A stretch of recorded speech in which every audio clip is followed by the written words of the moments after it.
कल्याण माळशेज मार्गावरील शहाड पुलावरील वाहतूक ही बंद ठेवण्यात येणार आहे। 3 ते 23 नोव्हेंबर पर्यंत डांबरीकरणाच्या कामासाठी वाहतूक बंद असेल। वाहतूक पोलिसांनी अधिसूचना काढली आहे। माळशेजहून कल्याणकडे येणाऱ्या सर्व प्रकारच्या ठाणे ग्रामीण हद्दीत डॅम, फाटा, मुरबाड येथे प्रवेश बंद करण्यात आलेला आहे। ही वाहने बदलापूर रोडने बदलापूर, पालेगाव, नेवाळी नाका, मलंग रोड, लोढा, पलावा, शीळ, डायघर रोड, पत्रीपूल मार्गे कल्याण शहरामध्ये येतील। मुरबाडकडून शहाड पुलावरून कल्याणकडे येणारी सर्व प्रकारच्या वाहनांना आता दहागावा फाटा येथे प्रवेश बंद करण्यात आलेला आहे। ही वाहने आता दहागाव फाटे मार्गे वाहोली, एरंजाड, बदलापूर, पालेगाव, नेवाळी नाका, मलंग रोड, लोढा, पलावा, शीळ, डायघर रोड, पत्रीपूल मार्गे कल्याण शहरात येतील।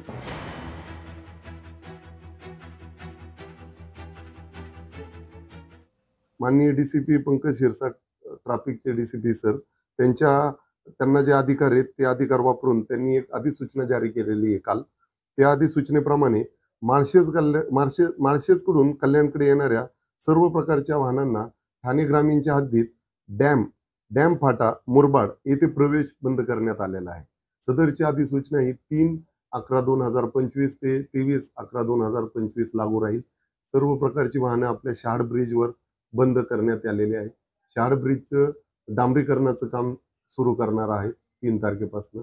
तरी सर्वांनी अधिसूचनेप्रमाणे नियमांचे, अधिसूचनेचे पालन करावे।